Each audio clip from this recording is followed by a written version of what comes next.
زوجہ ابو بکر صدیق لاہور سے پوچھتی ہیں کہ مفتی صاحب، عید کے موقع پر دوست و احباب بچے کو جو عیدی تحفے تحائف گفٹ وغیرہ دیتے ہیں، کیا ماں باپ ان کو اپنے لیے استعمال کر سکتے ہیں یا نہیں؟ تو اس کا جواب یہ ہے کہ جناب محترمہ، بچپن میں بچوں کو جو تحفے تحائف وغیرہ دیے جاتے ہیں، اگر وہ ایسی چیزیں ہیں جو بچوں کے استعمال کی ہیں یا ان کی ضرورت کے موافق ہیں، تو ایسی چیزیں بچوں کی ملکیت ہوں گی۔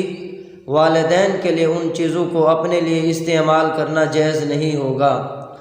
اور نہ ہی وہ چیزیں کسی اور کو دینا جائز ہوں گی۔ اور اسی طرح اگر کسی موقع پر پیسے دینے والے صراحت کر دیں کہ یہ رقم بچے کے لیے یا اس کی والدہ یا والد کے لیے ہے، تو جس کی صراحت کریں گے وہی اس کا مالک ہوگا، ورنہ عرف و رواج کا اعتبار ہوگا۔ اگر عرف یہ ہے کہ یہ تحفے تحائف ماں باپ کو دینا مقصود ہوتے ہیں، صرف ظاہراً بچوں کے ہاتھ میں دیے جاتے ہیں،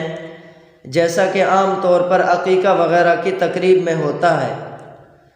تو ان چیزوں کے مالک والدین ہی ہوں گے، پھر ان میں جو چاہیں وہ تصرف کر سکیں گے۔ پھر اس میں یہ تفصیل ہے کہ اگر وہ چیزیں والدہ کے رشتہ داروں نے دی ہوں تو والدہ ان کی مالک ہوگی، اور اگر والد کے رشتہ داروں نے دی ہوں تو اس کا مالک والد ہوگا۔ اگر عرف یہ ہے کہ وہ پیسے وغیرہ بچے کو دیے جاتے ہوں تو پھر اس کا مالک بچہ ہی ہوگا۔ ان پیسوں کو والدین اپنے مصرف میں استعمال نہیں کر سکتے، ہاں البتہ بچے ہی کے کسی کام میں استعمال کر سکتے ہیں،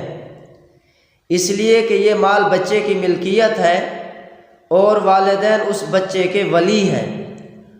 اور اگر بچہ اجازت بھی دے دے کہ آپ میرا مال استعمال کر لیں